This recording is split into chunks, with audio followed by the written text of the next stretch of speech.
আল্লাহ তাআলা বলেন, ইন্না ইদ্দাতাশ শুহুরি ইনদাল্লাহি 12 শাহরান ফি কিতাবিল্লাহ ইয়াওমা খালাকাস সামাওয়াতি ওয়াল আরদা মিনহা আরবাআতুন হুরুম। অবশ্যই আল্লাহর কাছে গণনার দিক থেকে মাসের সংখ্যা 12টা। আসমান আর জমিন আল্লাহ যেদিন তৈরি করে ওই দিন তার কিতাবের ভেতরে তিনি 12টা মাসের নাম লিপিবদ্ধ করেছিলেন। তার ভেতরে 4টা মাস পবিত্র বলা হয়। তারপরে তো অন্যতম মাস হচ্ছে এই জিলহজ, যেটা চলছে এখন অলরেডি। মুহররম, রজব আর জিলকদ এবং জিলহজ, এই 4 মাস আল্লাহর কাছে পবিত্র। 4টা মাসের নাম কোরআনে কারিমে ডাইরেক্ট ভাবে উল্লেখ করা নেই। 12টা মাসের মাত্র একটা মাসের নাম কোরআনে আছে, রমজান। বাকি 11 মাসের নাম কোরআনে নেই, কিন্তু নির্ধারিত ভাবে একবার ইন্না ইদ্দাতাশ শুহুরি ইনদাল্লাহি 12 শাহরান ফি কিতাবিল্লাহ, 12টা মাসের নাম লিপিবদ্ধ আছে, এই কথা কোরআনে আল্লাহ দিয়েছেন। তার ভেতরে উত্তম বলা হয় বা পবিত্র বলা হয় আল্লাহর কাছে শ্রেষ্ঠ মাস যে 4টা, জিলহজ তার ভেতরে যেহেতু অন্যতম। আল্লাহ তাআলা বলেন, যালিকাদ দীনুল কাইয়্যিম ফালা তাযলিমু ফীহিন্না আনফুসাকুম ওয়াকাতিলুল মুশরিকিনা কাফফাতান কামা ইউকাতিলুনাকুম কাফফা ওয়া'লামু আন্নাল্লাহা মা'আল মুত্তাকিন। সূরা তাওবার এই আয়াত দিয়ে যে শিক্ষাটা আমরা নিতে পারি, রমজানের পরে সবচাইতে বেশি গুরুত্ব দিতেন নবীজি এই 4 মাসকে। তার ভেতরে অন্যতম হচ্ছে এই জিলহজ। আল্লাহ তাআলা বলেন, যালিকাদ দীনুল কাইয়্যিম, এইটাই হচ্ছে সুস্পষ্ট বা প্রতিষ্ঠিত দিন। দিন পৃথিবীতে দিন বলতে ধর্ম, দিন বলতে জীবন ব্যবস্থা, এরকম কিছু বোঝানো হয়। আমরা জানি 4500-এর উপরে ধর্ম বা দিন তামাম দুনিয়ায় এখন মানুষ পালন করছে। তার ভেতরে আল্লাহর নিকট সবাই তার মালিককেই পেতে চায়। আপনি খ্রিস্টানদেরকে জিজ্ঞাসা করেন, তারাও হয়তো আল্লাহ বলে স্বীকার করে না, কিন্তু গড যারে বলে, গড বলতে আল্লাহকে বোঝানো হয়। হিন্দুদের কাছে যারা উগ্রপন্থী না, যে হিন্দুরা অন্তত ওই যে উপাসনা করে, তাদের ধর্মীয় রীতিনীতি যেটা মেনে চলে, এদের কাছেও জিজ্ঞাসা করলে এরা একই কথা বলে যে আমরা উপরওয়ালাকে পেতে চাই। অন্য যত ধর্ম আছে প্রত্যেকেই ঠিক যেখানে পৌঁছাতে চায় সেই জায়গাটায় আসলে আমাদের আল্লাহ যাকে বলে আমরা মালিক বলি, যাকে রব বলে হিসাব করি, ওরাও তাই। এই জন্যে 4500 ধর্মের ভেতরে আমাদের মালিক যিনি, সবাই তো একজনের কাছে ধর্ণা দেয়, স্পষ্টভাবে হয়তো নাম বলে না। কোরআনে কারিমে আছে, আল্লাহ তাআলা বলেন, অন্যান্য যারেই নাম ধরে মানুষ ডাকুক না কেন, যদি বিপদে পড়ে তখন সরাসরি আমি ছাড়া আর কাউকে মানুষ ডাকে না। যে না, আমরা শুধু মনে করছি মুসলমানেরা বিপদে পড়লে, মুসিবতে পড়লেই আল্লাহর কথা স্মরণ হয়, ডাকে না। না, মানুষের ভেতরের অবস্থা এই। ও যদিও বুঝে হোক না বুঝে হোক, আবাহমান কাল থেকে তার বাপ দাদা পূর্বপুরুষ এগুলো করে আসে, এই জন্যে হয়তো মূর্তি বানিয়ে অথবা আগুনের সামনে, গাছের সামনে, বিভিন্ন জায়গায় মাথা নত করে। মানুষের স্বভাবই এইটা, ছোট যে হয় বড় কিছু দেখলেই তার কাছে মাথা নত করে দেয়। মানুষের এই স্বভাবটাকে আল্লাহ কাজে লাগাতে চেয়েছেন নামাজ দিয়ে। মানুষ যেহেতু ছোট বড় জিনিস দেখলেই মাথা নত করে, এই পৃথিবীতে আল্লাহু আকবার বলেই যেহেতু শব্দ আরম্ভ হয় নামাজে, নামাজ আরম্ভ হয় কি দিয়ে? আল্লাহু আকবার দিয়ে। আর নামাজ শেষ হয় কি দিয়ে? সালাম দিয়ে। এখান থেকে একটা মাসলা বের হয়, একটু ভালো করে শোনেন। সেই কয়জনই আমরা এসেছি, যারা আসবে বসে যাবে ইনশাল্লাহ। নামাজ শুরু করা হয় তাকবীর দিয়ে, যেটা আল্লাহু আকবার, আর নামাজ শেষ হবে সালাম ফিরিয়ে। নামাজ শেষ হয়ে গেছে, এরপরে আর নামাজের কিছু বাকি নেই। নামাজের কিছু যদি বাকি থাকে, যে বিভিন্ন দোয়া দরুদ আছে, তসবিহ তাহলিল, এগুলো আপনার ব্যক্তিগত আমল। দোয়া বলেন, মোনাজাত বলেন, যাই বলেন, এগুলো হয় উচ্চ স্বরে করে, কেউ নিম্ন স্বরে করে, কেউ হাত তুলে করে, কেউ হাত ছেড়ে দিয়ে করে। এগুলো নামাজের ভেতরের অংশ নয়। নামাজের ভেতরের অংশ শুধু আল্লাহু আকবার দিয়ে শুরু, সালাম ফিরিয়ে নামাজ শেষ। এ মাসলাটা মনে রাখবেন। এরপরে যদি কেউ অন্য কোনো কিছুকে এই নামাজের ভেতরে সামিল করে তাহলে সেটা বেদাত হয়ে যাবে। আমাদের এই বাংলাদেশ, ভারত, পাকিস্তান এই সমস্ত দেশগুলোতে আমরা নিয়ম বানিয়ে নিয়েছি যে নামাজ সালাম ফেরানো শেষ হয়ে গেলে আমরা আল্লাহুম্মা আমিন বলে হাত তুলে মোনাজাত করি। এটা নামাজের অংশ নয়। কেউ যদি এমনি করে, কোন নামাজের অংশ মনে না করে, তাহলে তার গোনা হবে না। কিন্তু কেউ যদি মনে করে যে না, আমার নামাজ হচ্ছে না, সালাম ফেরানোর পরও আমার এভাবে করা লাগবে, ইমাম সাহেব রব্বানা আতিনা ফিদ দুনিয়া হাসানা বলবে আর পেছনে সবাই আমিন আমিন বলবে, এইটা করাই লাগবে, না হলে আমার নামাজ হয়নি, তাহলে এটা বেদাত হয়ে যাবে। আশা করছি এই কাজটা এমনিই করে থাকেন, এটাও বাদ দেওয়া লাগবে। যারা ইসলামে এটা নেই, যেহেতু আমরা নতুন করে নিয়ম বানিয়ে নিয়েছি আর অনেক দিন চলে আসছে, এটা যদি একবারে আমরা নিষেধ করি, এই দেশে আমার মনে হয় সমস্যা হয়ে যাবে। এজন্য আস্তে আস্তে ইসলামে যেগুলো নেই ওই জিনিসগুলো আমরা তুলে দেওয়ার চেষ্টা চালাবো। তো আল্লাহু আকবার এই শব্দ দিয়ে নামাজ শুরু হচ্ছে। তাকবীর, তাকবীর মানে বড়ত্ব। কার বড়ত্বের ঘোষণা দেওয়া হয়? আল্লাহ। যেন পৃথিবীতে মানুষ আসার পরে আমরা যারা মুসলিম আছি তারা এই কথাটা মানুষের কানের কাছে নিয়ে শোনায়। ডান কানে যে আকামত, বাম কানে আকামত কেন দেয়? তাকে শোনাতে চায় যে এ পৃথিবীতে আসলে একটা ছোট্ট জগৎ থেকে তোমার কাছে ওইটাই বিশাল জগৎ মনে হচ্ছিল। মায়ের পেটের ভেতরে কয়েক ইঞ্চি জায়গা, এইটাই মনে হয়েছে যে বিশাল জগৎ। এরপরে যে জগতে আসলে এটা কিন্তু ওর তুলনায় কোটি কোটি গুণ বড়। এখানে ওর তুলনায় যেহেতু একটা বড় জায়গায় আসলে, সেই জায়গায় তুমি মনে রাখবা এখানে সবচাইতে বড় হচ্ছে আল্লাহু আকবার, আল্লাহ। এই কথাটা তার কানের কাছে, ডান কানে বাম কানে শুনিয়ে পরিচয় করে দেওয়া হয়। দুনিয়ায় যত বড় জিনিস আসুক, এরপরে আল্লাহু আকবার মানে আল্লাহর চাইতে বড় আর কিছু নেই। মানুষ যেহেতু আমরা আল্লাহু আকবার দিয়ে আরম্ভ করছি, আল্লাহ সবচাইতে বড়। মানুষের ফেতরাত, মানুষের অভ্যাস, মানুষের স্বভাবই এইটা, বড় জিনিস দেখলেই সে ছোট হয়ে যায়। আপনি এখানে কোনো মস্তান যদি আসে, মস্তানের শরীরের শক্তি আমাদের চাইতে কি বেশি? কিন্তু তার প্রভাব প্রতিপত্তি, তার যে দাপট, এই জিনিসগুলো আমাদের তুলনায় তার বেশি আছে। কারণ তার কাছে এমন কিছু আছে যেগুলো আপনার কাছে নেই। ওই জিনিস দেখলেই মানুষ এমনিতেই ভয় পায়, তার কাছে হয়তো মাথা নত করে, ছোট হয়ে যায়। এটা মানুষের একটা স্বভাব, আল্লাহ বানিয়ে দিয়েছেন জন্মগতভাবে। মানুষ যেহেতু বড় জিনিস দেখলেই ছোট হয়ে পড়ে, এই জন্যে এই অভ্যাসটা আল্লাহ কাজে লাগাতেই নামাজ দিয়েছে। আর নামাজ দিয়েছিলেন এত বেশি, 50 ওয়াক্ত। 50 ওয়াক্ত নামাজ তো আমার মনে হয় এখন যদি আমাদের উপরে শরীয়ত থাকতো, আমরা পালন করতে হয়তো পারতাম। কয়েকজন হয়তো পারতাম, বাকিগুলো 50 ওয়াক্ত নামাজ পড়া 24 ঘন্টা, এত পড়িয়ে থাকা লাগতো নামাজ নিয়ে। নামাজ নিয়ে যখন তিনি আসছিলেন, বিশ্বনবী মুহাম্মদুর রাসূলুল্লাহ, যার সাথে দেখা হয়েছিল হযরতে মূসা, বারবার তিনি ফিরিয়ে দিচ্ছিলেন, বলেছিলেন আপনি আমার চাইতে মর্যাদায় অনেক বড়, কিন্তু আপনার অভিজ্ঞতা আমার চাইতে অনেক কম। কারণ আপনার চাইতে দুনিয়ার জীবন আমি অলরেডি পার করে ফেলেছি।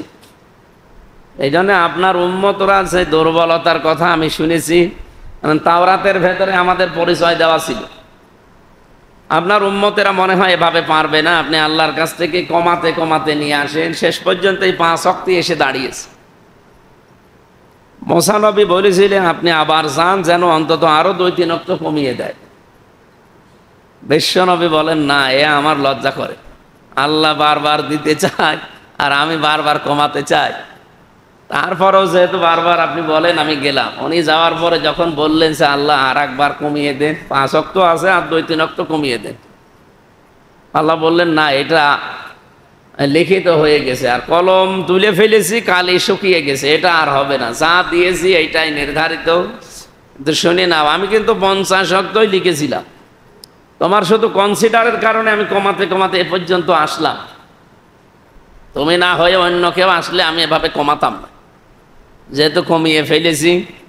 আর আমার লিখিত আগেই হয়েছিল 6 মাস সিয়াম সাধনা করা লাগবে, রোজা রাখা লাগবে, আর 50 ওয়াক্ত নামাজ পড়া লাগবে। তোমারে বারবার বলার কারণে যেহেতু আমি কমিয়েছি, লেখা তো ছিল 50, ওই 50ই থাকবে। 5 ওয়াক্ত যদি উম্মতেরা পড়তে পারে, হক আদায় করি, আমি 50 ওয়াক্ত নামাজের সওয়াবই দিয়ে দেব। মানুষের স্বভাবের দিকে তাকিয়ে আল্লাহ বিধানটা দিয়েছিলেন, মানুষ যেন ছোট হতে চায়। এজন্য নামাজের মতো ছোট হওয়ার কাজ আর দুনিয়ায় আছে? আপনি দেখেন, কান ধরে মনে হচ্ছে যে সে কি রকম আসামি হয়ে গেছে, ছোট একেবারে। এর চাইতে আর কি ছোট হওয়া যায়? একেবারে ছোট হওয়ার জন্য মানুষ একেবারে মাথা নত করে রুকু তো দেয়, এরপরে সেজদা দিয়ে মাটির সাথে এই কপালটা নাকটা লাগিয়ে বসাতে চায় যে আমার মতো অপরাধী দুনিয়ায় আর কেউ নেই, আমি একেবারেই জীর্ণ শীর্ণ ছোট হয়ে গেছি। পৃথিবীর প্রত্যেকটা বিধান আমরা দেখি ঠিক এইভাবেই সবাই পালন করার চেষ্টা চালাচ্ছে। আমরাও যেহেতু আল্লাহু আকবার বলে আরম্ভ করেছি ইবাদতটা, গুরুত্বপূর্ণ মাস 4টার ভেতরে এই জিলহজ একটা, এর বিশেষ প্রায় 11টা আমলের কথা আমরা হাদিস কোরআনে পেয়েছি। তার ভেতরে অন্যতম, এ মাস আসলে মানুষ যেন অন্তত রোজা রাখে। যদিও আমাদের অভ্যাস এই দেশে গড়ে ওঠেনি, অন্যান্য দেশে আমরা পেয়েছি মুসলিমরা এই মাসের প্রথম এই 10 দিন, বিশেষ করে 9 দিন রোজা রাখে তারা, এটা একটা আমল। আর ওই যে 23 ওয়াক্ত নামাজের আগে আল্লাহু আকবার আল্লাহু আকবার লা ইলাহা ইল্লাল্লাহু আল্লাহু আকবার আল্লাহু আকবার ওয়ালিল্লাহিল হামদ, এই তাকবীর তাহলিল তাহমিদ পড়া লাগে।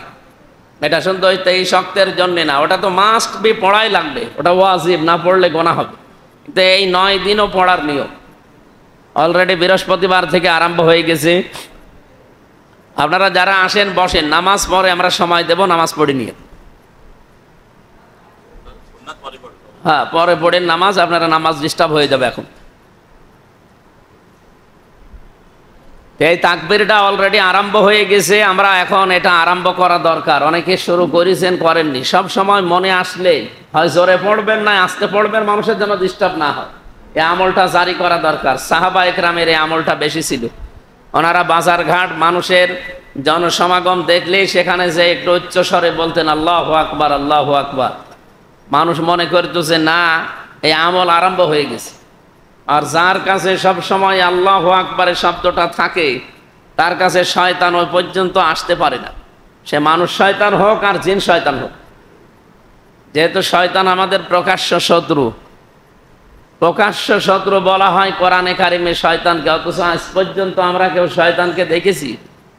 তাহলে প্রকাশ্য শত্রু বললেন কেন? ইন্নাহু লাকুম আদুব্বুম মুবিন, অবশ্যই তোমাদের জন্য শয়তান প্রকাশ্য শত্রু। তা আজ পর্যন্ত শয়তানকে কেউ আমরা দেখিনি।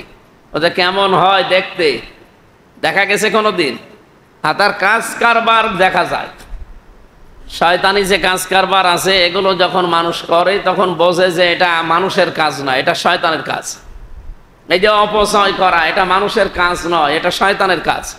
ইন্নাল মুবাজ্জিরিনা কানু ইখওয়ানাশ শায়াতিন ওয়া কানা শাইতানু লিরাব্বিহি কাফুরা।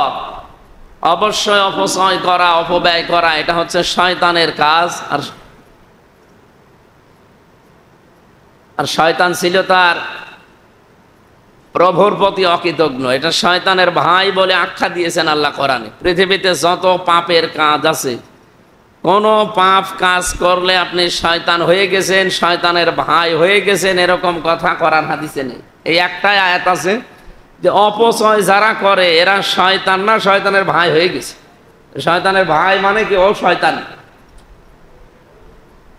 অপচয় করা থেকে বিরত থাকা, কারণ এটা কাজ মানুষের না, এটা শয়তানের। এরপরে অশ্লীলতা ছড়ানো। আল্লাহ যাকে যে অবস্থায় বানিয়েছেন তাকে শালীনতা বজায় রাখা লাগবে। এটা যারা বজায় না রেখে নিজেদের গোপন বিষয়গুলোকে উন্মুক্ত করে মানুষের সামনে, এটা মানুষের কাজ না, এটাও শয়তানের কাজ। জান্নাত থেকে আদম আর হাওয়াকে শয়তান বের করে দেবে, এইটা তার উদ্দেশ্য ছিল না। তার উদ্দেশ্য ছিল যে তাদেরকে অশ্লীলভাবে প্রদর্শন করা হোক, তাদের যে সমস্ত অঙ্গ প্রত্যঙ্গগুলো ঢাকা আছে, গোপন করা আছে, এগুলো যেন উন্মুক্ত হয়। তাহলে কে বুঝলেন এখান থেকে? মানুষের যে সমস্ত বিষয় গোপন রাখা দরকার, পুরুষের ক্ষেত্রে পুরুষদের, মহিলাদের ক্ষেত্রে মহিলাদের, তাদের নির্ধারিত জায়গাগুলো ঢেকে রাখার যে বিধান আছে কোরআন হাদিসে, এইগুলো যখন উন্মুক্ত হয়, মানুষকে দেখিয়ে যারা আনন্দ পায়, তারা যেন বিশ্বাস করে ও আর মানুষ নেই, ও কি হয়ে গেছে। আমাদের পুরুষের নাভি থেকে হাঁটু পর্যন্ত এটা ঢেকে রাখা লাগবে যদি আপনার কাছে পোশাক থাকে। এটা নফল না, এটা সুন্নাত না, এটা ফরজ। নামাজ পড়া যেমন ফরজ, এই জায়গা থেকে পর্যন্ত ঢেকে রাখা কি এটা পুরুষের জন্য, আবু হানিফা রহমতুল্লাহ আলাইহের মাযহাব বা মত অনুযায়ী। আর মেয়েদের সতর হচ্ছে মুখমণ্ডল, হাতের কবজি আর পায়ের পাতা বাদ দিয়ে পুরা শরীর ঢেকে রাখা লাগবে। এটা মেয়েদের জন্য ফরজ, এটা সুন্নত, নফল, মুস্তাহাব না। এই জন্য মেয়েরা নামাজ পড়তে গেলে আমরা পুরুষেরা যদি মাথায় টুপি নাও দেয়, আমাদের নামাজ হয়ে যাবে। শরীরে কাপড় নেই তাও নামাজ হয়ে যাবে, যদি আমার এই ফরজটা ঠিক থাকে। তো মেয়ে লোকের কি এই নাভি থেকে পা পর্যন্ত ঢেকে রাখলে হবে হাঁটু পর্যন্ত? ওর যে তিনটা জায়গা বললাম, মুখমণ্ডল, হাতের কবজি আর পায়ের পাতা বাদ দিয়ে পুরা শরীর ঢাকা লাগবে। এমনকি নামাজের ভেতরে দাঁড়িয়ে যদি ওদের চুল বের হয়ে যায়, তাহলে ওর নামাজ ভেঙে যাবে। এই জন্য মা বোনেরা যারা বাড়িতে আছে, ওদেরকে আপনারা সালোয়ার কামিজ বানিয়ে এই পোশাক পরার আর অভ্যস্ত করবে। বানানো পোশাকগুলো হাত পর্যন্ত, এ পর্যন্ত হাতা বানিয়ে দেবেন, ঢেলা ঢালা যেন কাজ করতে গেলে তুলতে পারে। আর যে ওড়না আছে মাথায় যেটা দেওয়া, এটা দিয়ে দেবেন। বুকটা পেটটা যেন ঢেকে যায় এরকম একটা ওড়না লাগবে বানানো। এগুলো বানানোর সিস্টেম এখন দর্জি বাড়িতে পাওয়া যায়। এই যে সিস্টেমগুলো বলছে, এর বাইরে গেলে ওদের যেমন নামাজ হয় না, আমাদের যে সিস্টেমগুলো আল্লাহ দিয়েছে এর বাইরে গেলেও আমাদেরও নামাজ হবে না। যদি পোশাক থাকার পরেও কেউ নাভি থেকে হাঁটু পর্যন্ত না ঢেকে নামাজে দাঁড়িয়ে যায়, হাফ প্যান্ট পরি, নামাজ হবে? ফরজ তরক হয়ে গেলে নামাজ হবে না। হ্যাঁ, পোশাক যদি না থাকে আপনার, কোনো উলঙ্গ হয়েও নামাজ পড়তে পারে, অসুবিধা নেই। তাহলে আমরা যেই কথা এখান থেকে বুঝলাম, আল্লাহ রাব্বুল আলামিন শয়তানের কাজকর্মকে তিনি বলেন যে প্রকাশ্য শত্রু তোমাদের, ওরে দেখা যায় না কিন্তু ওদের কাজ দেখা যায়। যারা অপচয় করে এগুলো প্রকাশ্য আমরা দেখি, যারা নিজেদের সৌন্দর্যকে, এই যে গোপন অঙ্গগুলোকে প্রদর্শন করে, এগুলো আমরা দেখি। এগুলোকে আর মানুষের তালিকায় রাখা যায় না। যারা এই কাজ করবে তারা কি শয়তানের ভাই। আল্লাহ রাব্বুল আলামিন শুধু ফতোয়া দিয়েই কোরআনের আয়াত নাজিল করে শেষ করে দেননি। এটাতে কত বাস্তব আল্লাহ নিজে আমাদের শরীরের ভেতরে দেখিয়েছে। বিজ্ঞান এখন দেখাচ্ছে যে খাদ্য যা খাওয়া হয়, এই খাবার খাওয়ার পরে কয়েকটা জিনিস তৈরি হয়। এক নম্বরে আপনার রক্ত তৈরি হয়। আমাদের 5.5 কেজি রক্ত আছে শরীরের ভেতরে, এগুলো চলাচল করছে 26 কিলোমিটার দূরত্বে, বেগে চলছে পুরা শরীরে, মাথা থেকে পা পর্যন্ত। এই রক্তগুলো তৈরি হচ্ছে খাবারের কারণে। 2 নম্বরে বীর্য তৈরি হয়। 3 নম্বরে মল তৈরি হয়। এরকম 4টা জিনিস যখন শরীরের ভেতরে তৈরি হয়, প্রস্রাব তৈরি হয়। এগুলো বিভিন্ন জায়গা আছে, এগুলো আল্লাহ বের করে আপনার শরীরকে রিফাইন করে দেয়।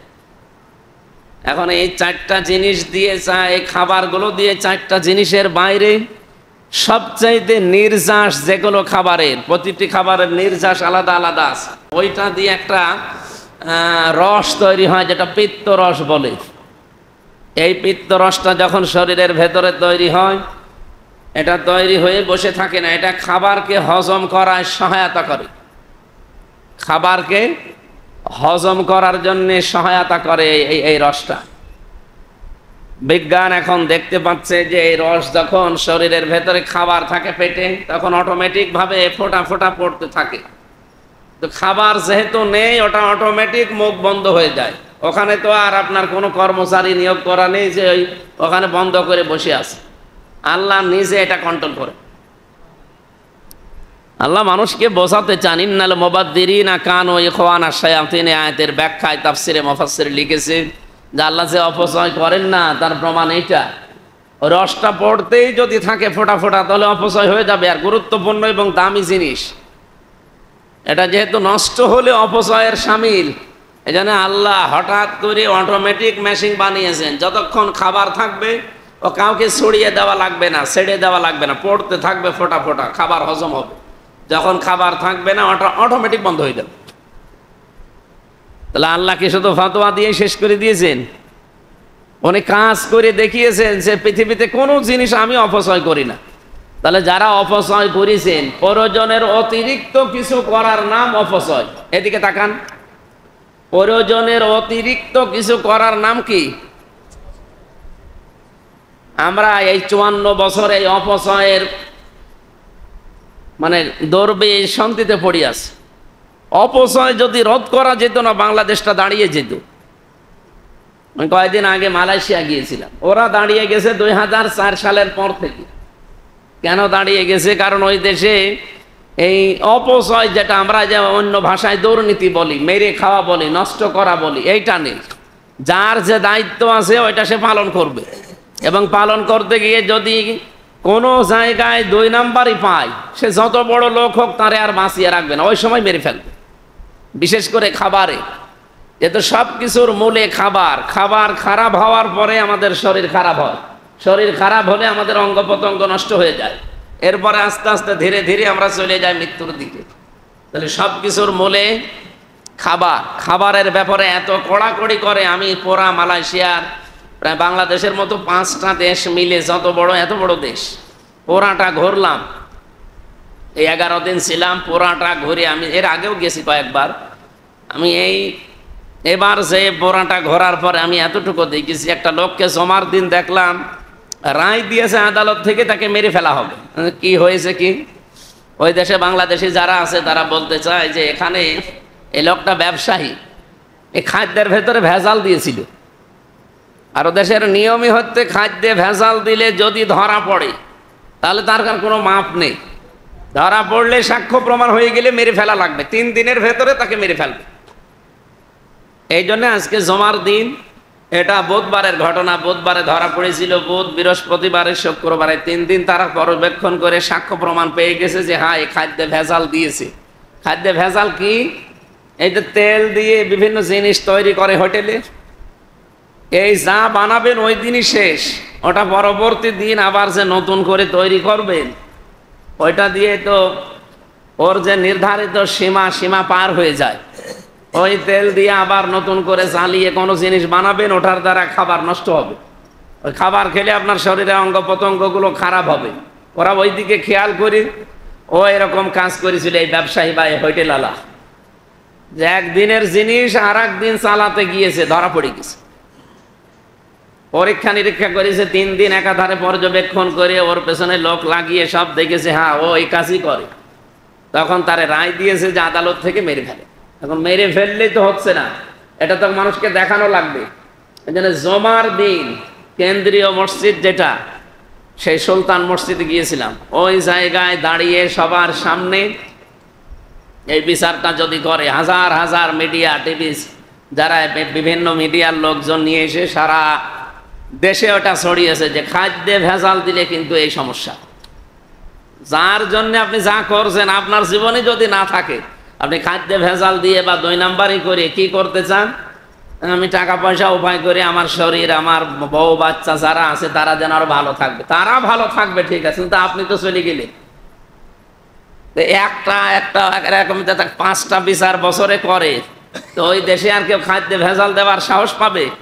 যদিও ইসলাম ওখানে পরিপূর্ণ নেই, সিঙ্গাপুরে উন্নত রাষ্ট্র, ইসলাম পরিপূর্ণ নেই ওখানে। মানে অমুসলিম তো 100 ভাগে 100 জনের 95 জন অমুসলিম, মাত্র 5 জন মুসলমান। মালয়েশিয়াতে 100 জনের হয়তো 70 জন মুসলমান, অন্যান্য জাতি মিলে আরো তারা আছে। তো এই হিসাবে আমরা দেখলাম এই বাইরের দেশগুলোতে ভ্রমণ করে এই মানুষগুলো আইনের প্রতি খুব সচেতন। যাকে যে দায়িত্ব দিয়েছে এই দায়িত্বটা পালন করছে। আর এখানে কোনো 2 নাম্বারই নেই, মেরে খাওয়ার সিদ্ধান্ত নেই যে অন্যের জিনিস আমি জোর জবরদস্তি করে দখল করে আয়ত্ত করে নেব, নিয়েই তো শেষ না, আপনি টিকে থাকতে পারবেন না। এই কারণে তারা দুর্নীতি করে না বলে দাঁড়িয়ে গেছে, তারা অপচয় করে না কোনো জিনিসের জন্য দাঁড়িয়ে যায়। আর আমরা আমাদের এই অপচয়ের কারণে আজ দাঁড়াতে পারলাম। 54 বছর অলরেডি পার হয়ে গেছে, আপনি এই 15.5 বছরের রিপোর্ট এখন বের হচ্ছে, এই 15.5 বছরে যারা দায়িত্বে ছিল যত টাকা পয়সা শুধু পাচার হয়েছে বাইরের দেশে। আমি কয়েকদিন আগে একটা রিপোর্ট পেয়েছিলাম, এই টাকাগুলো যদি পাচার না হতো বাংলাদেশে 36টা পদ্মা সেতু বানানো যেত। তাও যেভাবে খরচ করে বানিয়েছে এই খরচেও, অথচ পদ্মা সেতু যে টাকা খরচ হয়েছে ওই টাকা দিয়ে কমপক্ষে 4টা পদ্মা সেতু বানানো যায় যদি দুর্নীতি করা না হয়। আপনি টের পাচ্ছেন কি বলছি? তাহলে 436 কত হয়? আপনি ভালোভাবে যদি বানাতেন দুর্নীতি না করে 436 কত হয়? 144টা পদ্মা সেতু অনাসে বানানো যেত বাংলাদেশে। অথচ এখন রাজবাড়িতে একটা সেতু বানাবে টাকা নেই, এই চাঁদপুরে একটা সেতু বানাবে টাকা নেই, ভোলাতে একটা সেতু বানাবে টাকা নেই। টাকা পাবে কোথায়? একটা সেতু বানাতে যে টাকা খরচ হয় তার 4 গুণ টাকা অলরেডি খরচ হয়েছে শুধু পদ্মা সেতু। আর এই টাকা পাচার না হলে 36টা বানানো যেত অলরেডি দুর্নীতি না করলে। এই হিসাবে একটায় 4টা 100 কত হয়? 44টা। দ্বিতীয় নম্বর যে মেট্রো রেল দেখতে পাচ্ছেন, 338টা মেট্রো রেল বানানো যেত যদি টাকা পাচার না হতো। কি হয়েছে মানে সেই আঙ্গুল ফুলে কলা গাছ না, আঙ্গুল ফুলে ডাব গাছ হয়ে গেছে, বট গাছ হয়ে গেছে। এখন এইগুলো পড়ি দেখি আর বাস্তবে সারা পৃথিবীতে বিভিন্ন জায়গায় যায় আর মিলাইছে আল্লাহ। শুধুমাত্র শয়তানের এই 2টা কাজ যদি আমরা না করতাম এ বাংলাদেশ 54 বছর না 54 দিনেই দাঁড়িয়ে যাওয়ার কথা। অন্যান্য দেশগুলো যারা মাছ বিক্রি করে, এই যে সিঙ্গাপুরে যারা থাকে, আমি নিজে তো যেয়েছিলাম, ওদের চারিদিকে শুধু সাগর, একটা দ্বীপ, অনেকগুলো দ্বীপ নিয়ে রাষ্ট্রটা। আর বাংলাদেশের চাইতেও বড় না, এই দেশের একটা জেলার সমানও না। এই চুয়াডাঙ্গা জেলা আমার মনে হয় এ মাথা থেকে ও মাথা প্রায় 70 কিলো বা 60 কিলো হবে, অথচ ওই দেশ মাত্র 45 কিলো। তাহলে এই জেলার চাইতেও ছোট একটা দেশ, আর ছোট ছোট দ্বীপ আছে। তারা তাদের অভ্যাসই ছিল, তাদের কর্মজীবনই ছিল। জোলা বলে না, জোলা কি বলে এদিকে? জোলারে জেলিয়ে জেলিয়ে এই মাছ ধরে খাওয়া তাদের জাতীয় অভ্যাস। আর তারা আজকে তামাম দুনিয়ার 257টা দেশের ভেতরে তালিকায় যদি 10টা দেশ আছে, সিঙ্গাপুর একটা। কোথা থেকে কোথায় দাঁড়িয়ে গেছে, আইন তাদের প্রতি এত কঠিন। রাস্তাঘাটে আপনি একটা ময়লা ফেলে দেবেন না, নির্ধারিত জায়গা আছে সেখানে যে ফেলা লাগবে, ঠিক ওরা ওইভাবেই গড়ে উঠতেছে।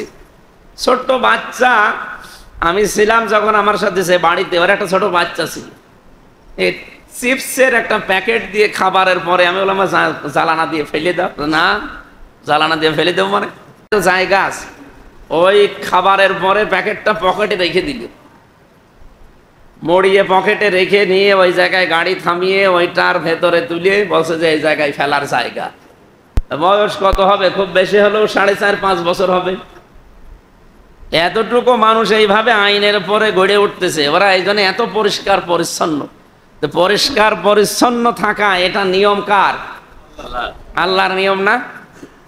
নবীজি জানিয়েছেন আত্মহরু সাতরুল ঈমান, পরিষ্কার পরিচ্ছন্ন পবিত্র থাকা এটা কিন্তু ঈমান না, শুধু ঈমানের অর্ধেক।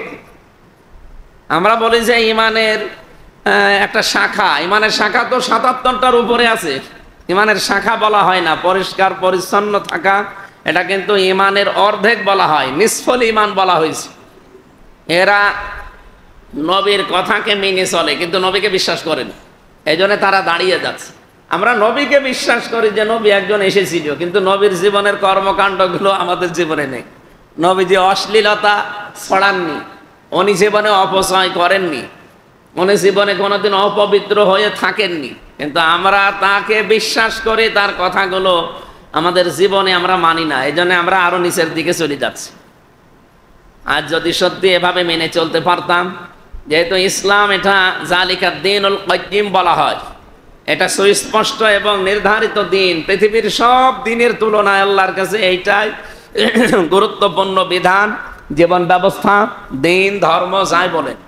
ফালা তাজলিমু ফীহিন্না আনফুসাকুম, এই মাস যেহেতু আমরা পেয়েছি জিলহজ মাস, আল্লাহ বলেন তোমরা এই মাসগুলো পেলে নিজের উপরে জুলুম করবা না। নিজের উপরে জুলুম কি? মন যেটা চাই না ওইটা যদি জোর করে কেউ করে ওইটা হচ্ছে গুনাহ, আর ওই গুনাহ হচ্ছে জুলুম। আপনি যে যারা উলঙ্গ অর্ধ উলঙ্গ নাচ দেখে, সিনেমা দেখে, এবার মন জীবনও যদি ইমানের ছিটা ফোটা থাকে ওর মন চাইবে না, জোর করেও হয়তো শয়তানের ধোকায় পড়ে হোক আর যেভাবেই হোক ও দেখতে থাকে। এ মানুষ যখন আস্তে আস্তে গোনায় অভ্যস্ত হয়ে যায় তখন ওর কাছ থেকে ইমানের যে নূর আল্লাহ এটা কেড়ে নেয়। কিছুদিন পরে অবস্থা এমন হয়ে দাঁড়ায় তখন ওর ভালো কাজও ভালো লাগে না, খারাপ কাজও ভালো লাগে না, সব খারাপ সমান মনে হয়। এই জন্য সময় আমাদের এসেছে এই মাসকে সম্মান দেওয়ার। ওই জামানায় কাফেররা সম্মান দিত এই 4টা মাস আসলে, বিশেষ করে মুহররম, রজব, জিলহজ আর জিলকদ। এই মাসগুলো আসলে তারা মারামারি, গন্ডগোল, এমনকি কারো সাথে ঝগড়া বিবাদ, মামলা মোকদ্দমা আছে বন্ধ করে দিত, বলতো এখন থাক, এই মাসের সম্মান আছে। এটা একেবারে সেই আবাহমান কাল থেকে চলে আসছিল তাদের কাছে। তারা এই মাসের সম্মান দিত এইভাবে যে মারামারি তোমার সাথে, গন্ডগোল, কেস কামারে আছে আমার সাথে, কথা বন্ধ হয়ে আছে, এখন আর না, এই 4 মাস পার হোক, এরপরে আবার নতুন করে তোমার সাথে ঝগড়া হবে। তারা কাফের, তারপরে এই মাসের সম্মান এইভাবে দিত। আমরা মুসলমান হিসাবে এই মাসের সম্মান কিন্তু এভাবে এখনো দিতে পারি না। মামলা মোকদ্দমা কি বন্ধ হয়ে আছে এই 4 মাসে? কারো সাথে মনোমালিন্য ছিল, এখন কি বন্ধ হয়ে গেছে? আরো বাড়িয়ে দিয়েছে। তাহলে এই মাসের সম্মান আমাদের দেওয়া হচ্ছে না। কাতিলুল মুশরিকিনা কাফাতান কামা ইউকাতিলুনাকুম কাফা, তোমরা কাফেরদের বিরুদ্ধে লড়াই সংগ্রাম করো যেইভাবে ওরা করে তোমাদের বিরুদ্ধে পরিপূর্ণভাবে। আজ দেখেন তামাম পৃথিবীতে যারা মুশরিক, এই খ্রিস্টান, ইহুদি, এই হিন্দু যারা আছে, বৌদ্ধ যারা আছে, তামাম দুনিয়ার সবগুলোই মুশরিক। আর তাদের জাতিতে আলাদা আলাদা নাম নিয়েছে, কেউ ইহুদি বলে, কেউ খ্রিস্টান বলে, কেউ মুশরিক বলে, কেউ বৌদ্ধ বলে, কেউ মাজুসি বলে, জিনিস কিন্তু সবাই তারা মুশরিক। আল্লাহকে যারা অন্য কারো সাথে যুক্ত করে তারা কি বলেন? বলেন, মুসলমানদের ভেতরেও মুশরিক কারা? না, মুশরিক হচ্ছে তারা যারা আল্লাহ যেটা পারে ওইটা অন্য কেউ পারে এই বিশ্বাস করে। কথা বোঝা যায়নি? আল্লাহ যে বললেন কাতিলুল মুশরিকিনা, তোমরা লড়াই করো, সংগ্রাম চালাও, তাদের সাথে তোমরা কতল করো। কতল একেবারে সর্বোচ্চ পর্যায়, সংগ্রাম, আন্দোলন, লড়াই চালাও তাদের বিরুদ্ধে যারা মুশরিক। কিভাবে চালাবা? কামা ইউকাতিলুনাকুম কাফা, যেভাবে তারা চালাচ্ছে তোমাদের বিরুদ্ধে। এটা তো ইহুদি, খ্রিস্টান, হিন্দুদের বাদই দিলাম, মুসলমানদের ভেতরে হাজারো মানুষ এখন আমরা মুশরিক হয়ে গেছি। আর মুশরিকদের সবচাইতে বড় কাজ কি? আল্লাহু ইয়াজতাবি ইলাইহিনা। মুশরিকদের সবচাইতে বড় কাজ হচ্ছে দুনিয়াতে আনাকিমুদ্দিন ওয়ালা তাতাফাররাকু ফি কাবুরা আলাল মুশরিকিনা মা তাদউহুম ইলাই। সূরা শুরার 13 নম্বর আয়াতের মাঝের অংশে আছে আল্লাহ তাআলা বলেন, হে নবী, আমি আপনাকে সহ পৃথিবীর প্রতিটি নবীকে এই নির্দেশ দিয়েছিলাম যে আমার জমিনে আমার বিধানগুলো কায়েম করে। বাংলাদেশে 92 ভাগ আমরা মুসলমান। কত ভাগ বলেন? বলেন। রাজনৈতিক আদর্শ আমাদের এক একজনের এক একটা থাকতেই পারে, কিন্তু আমরা তো মুসলমান 92 ভাগ, এর ভেতরে কোনো তো সন্দেহ আছে না। আমরা পরিচয়, একজন আমাকে যদি কেউ বলে যে আপনি কি মুসলমান না খ্রিস্টান, আমি কি জীবনে খ্রিস্টান বলতে পারবো? বলেন। বলেন। এমনকি কাদিয়ানিরাও মুসলমান পরিচয় দেয়, যদিও তারা মুসলমান না। কারণ মুসলমান হওয়ার জন্য যে সমস্ত বিষয়ে বিশ্বাস করা লাগে তার ভেতরে তারা নবীকে মানে না। তাদের নবী আবার আলাদা একজন আছে, গোলাম মোহাম্মদ কাদিয়ানি। এই কারণে তারা কাফের। ওরা যে কোরআন শরীফের সব অস্বীকার করে তা কিন্তু না। কাদিয়ানিরা কোরআন শরীফের একটা আয়াতের 3 ভাগের 1 ভাগ মানে না। সূরা আহজাবের 40 নম্বর আয়াতের মাত্র একটা শব্দ 4টা অক্ষর দিয়ে বানানো, এই শব্দটা ওরা মানে না। মা কানা মুহাম্মাদুন আবা আহাদিম মির রিজালিকুম ওয়ালাকির রাসূলুল্লাহি ওয়া খাতামান নাবিয়্যিন, এই একটা আয়াত। এই আয়াতের 3 ভাগের 1 ভাগ মা কানা মুহাম্মদ ঠিক আছে, আবা আহাদিম মির রিজালিকুম এটাও ঠিক আছে। যে মুহাম্মদ সাল্লাল্লাহু আলাইহি ওয়াসাল্লাম একজন ছিলেন, তিনি কোনো অ্যাডাল্ট পুরুষের পিতা না, তিনি ছোট ছোট মানুষের পিতা ছিলেন। এখানে আল্লাহ সিবিয়ান না দিয়ে রেজাল দিয়েছেন। সিবিয়ান মানে ছোট ছোট বাচ্চারা, আর রেজাল মানে প্রাপ্তবয়স্ক পুরুষ। নবীজি কোনোদিন এই পৃথিবীতে প্রাপ্তবয়স্ক কোনো পুরুষের পিতা ছিলেন? উনি পিতা ছিলেন, কিন্তু ছোট ছোট বাচ্চাদের পিতা। উনি ছোটকালেই সব ছেলেকে হারিয়ে ফেলেছিলেন, ওনার মেয়ে বেঁচে ছিল। এই জন্য আল্লাহ এখানে নিসা দেয়নি, আল্লাহ দিয়েছেন রেজাল। আপনি কাদিয়ানি এলাকায় আছে কিনা আমি জানি না, যদি থাকে তাদের কাছে জিজ্ঞাসা করেন যে কোরআন শরীফ হ্যাঁ আল্লাহর কিতাব, কোরআনের আয়াতগুলো হ্যাঁ আল্লাহ পাঠিয়েছে, কিন্তু এই আয়াতের ভেতরে যে 3টা বিধান আল্লাহ দিলেন, যে মা কানা মুহাম্মদ এ পর্যন্ত, আবা আহাদিম মির রিজালিকুম, আবা মানে পিতা, তোমাদের পিতা নন, তিনি পুরুষের মানে প্রাপ্তবয়স্ক পুরুষের পিতা নন। হ্যাঁ এটাও আমরা মানি। ওয়ালাকিন রাসূল আল্লাহ, তিনি রসুল ছিলেন, হ্যাঁ এটাও ঠিক আছে। খাতামান নাবিয়্যিন, এই যে খ আলিফ তা মিম 4টা অক্ষর, তিনি যে শেষ নবী, উনি নবী ছিলেন ঠিক আছে, কিন্তু শেষ নবী না, এটা মানে না। ওদের কাছে শেষ নবী গোলাম আহমদ কাদিয়ানি যেটা আছে। তাহলে এখান থেকে আপনি কি বুঝলেন?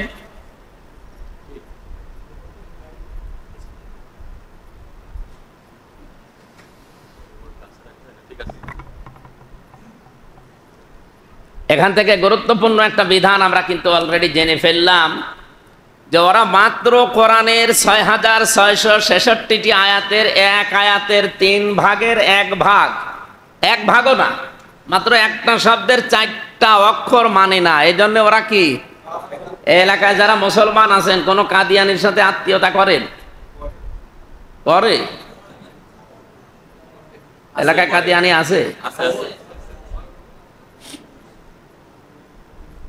আমার মনে হয় জেনে শুনে কেউ করবে না, না হয়তো কোনো স্বার্থে পড়ে হোক অথবা কোনো চাপে পড়ে হোক, অন্য কোনো সমস্যা থাকতে পারে, জেনে শুনে জীবনেও কেউ করবে না। তাম পৃথিবীতে সব আলেমরা একমত যে কাদিয়ানিরা কাফের। ওরা কি? সবাই বলেন।